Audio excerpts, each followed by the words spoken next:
സംഖ്യ 8-ാം അധ്യായം.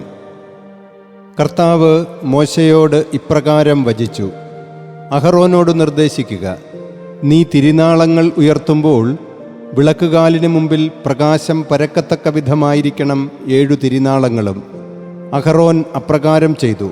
കർത്താവ് മോശയോട് കൽപ്പിച്ചതുപോലെ വിളക്കുകാലിന് മുമ്പിൽ അവൻ അതിൻ്റെ തിരുനാളങ്ങൾ ഉയർത്തി.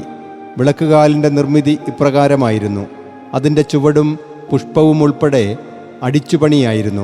സ്വർണത്തിൻ്റെ ഒരു അടിച്ചുപണി. കർത്താവ് മോശയ്ക്ക് കാണിച്ചു കൊടുത്ത മാതൃക പോലെയാണ് അവൻ വിളക്കുകാൽ ഉണ്ടാക്കിയത്. കർത്താവ് മോശയോട് ഇപ്രകാരം വചിച്ചു: ഇസ്രായേല്യർക്കിടയിൽ നിന്ന് ലേവായരെ തിരഞ്ഞെടുത്ത് നീ അവരെ ശുദ്ധീകരിക്കുക. അവരെ ശുദ്ധീകരിക്കാൻ നീ അവരോട് ഇങ്ങനെ ചെയ്യണം: പാപമുക്തിക്കുള്ള യാഗജലം അവരുടെ മേൽ തളിക്കുക. അവർ തങ്ങളുടെ ദേഹം മുഴുവൻ ക്ഷൗരക്കത്തി ഓടിക്കണം. അവർ തങ്ങളുടെ വസ്ത്രങ്ങൾ അലക്കി തങ്ങളെ തന്നെ ശുദ്ധീകരിക്കട്ടെ. അനന്തരം ഒരു മൂരിക്കിടാവിനെയും അതിൻ്റെ ധാന്യയാഗമായി എണ്ണ ചേർത്ത നേരിയ മാവും അവർ എടുക്കട്ടെ. പാപമുക്തിയാഗത്തിന് രണ്ടാമതൊരു മൂരിക്കിടാവിനെയും നീ എടുക്കണം. ലേവായരെ സമാഗമകൂടാരത്തിൻ്റെ മുമ്പിൽ നീ കൊണ്ടുവരണം. ഇസ്രായേല്യ സമൂഹം മുഴുവനെയും വിളിച്ചുകൂട്ടുകയും വേണം. ലേവായരെ കർത്താവിൻ്റെ മുമ്പിൽ നീ കൊണ്ടുവരണം. ഇസ്രായേല്യർ ലേവായരുടെ മേൽ തങ്ങളുടെ കരങ്ങൾ വയ്ക്കണം. അഹറോൻ ലേവായരെ ഇസ്രായേല്യരിൽ നിന്ന് കർത്താവിന് മുമ്പിൽ നീരാജനമൊഴിയണം. അങ്ങനെ അവർ കർത്തൃശുശ്രൂഷ ചെയ്യാനുള്ളവരായി തീരട്ടെ. ലേവായർ മൂരികളുടെ തലയിൽ തങ്ങളുടെ കരങ്ങൾ വയ്ക്കണം.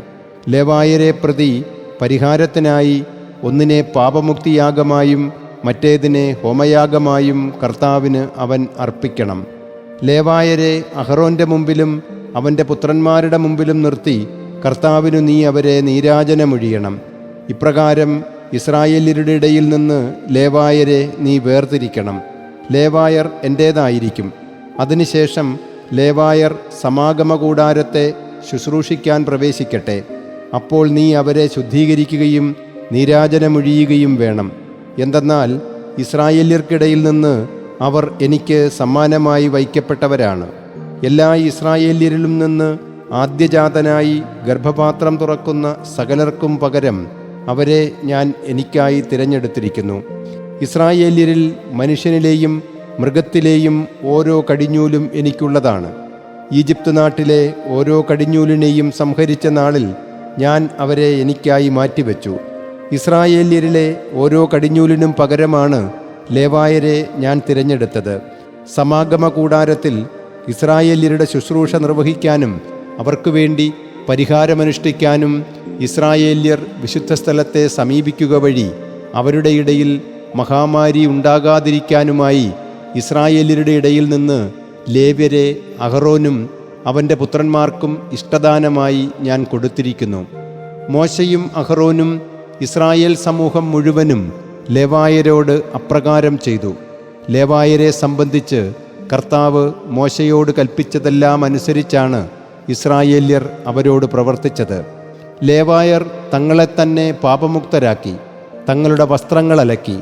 അഹറോൻ അവരെ കർത്തൃസന്നിധിയിൽ നീരാജനമൊഴിഞ്ഞു. അവരെ ശുദ്ധീകരിക്കുന്നതിനായി അഹറോൻ അവർക്ക് വേണ്ടി പരിഹാരവും ചെയ്തു. അതിനുശേഷം ലേവായർ അഹറോൻ്റെയും അവൻ്റെ പുത്രന്മാരുടെയും സമക്ഷം തങ്ങളുടെ ശുശ്രൂഷ ചെയ്യാൻ സമാഗമകൂടാരത്തിൽ പ്രവേശിച്ചു. ലേവായരെ സംബന്ധിച്ച് കർത്താവ് മോശയോട് കൽപ്പിച്ചതുപോലെ തന്നെ അവർ അവരോട് പ്രവർത്തിച്ചു. കർത്താവ് മോശയോട് വചിച്ചു: ലേവായരെ സംബന്ധിച്ചുള്ള നിയമം ഇതാണ്: 25 മുതൽ മേൽപോട്ട് പ്രായമുള്ള സംഘം സമാഗമകൂടാരത്തിൻ്റെ ശുശ്രൂഷയിൽ അണിചേരുന്നതിനു വരട്ടെ. 50 മുതൽ പ്രായമുള്ളവൻ ശുശ്രൂഷാ സംഘത്തിൽ നിന്ന് പിന്തിരിയട്ടെ. അവൻ തുടർന്ന് ശുശ്രൂഷിക്കേണ്ടതില്ല. എന്നാൽ സമാഗമകൂടാരത്തിലെ സംരക്ഷണ ചുമതലയിൽ തൻ്റെ സഹോദരന്മാരെ അവന് സഹായിക്കാം. അവൻ ശുശ്രൂഷ ചെയ്യേണ്ടതില്ല. ലേവായരെ സംബന്ധിച്ച അവരുടെ ചുമതലകളിൽ നീ ഇങ്ങനെയാണ് ചെയ്യേണ്ടത്.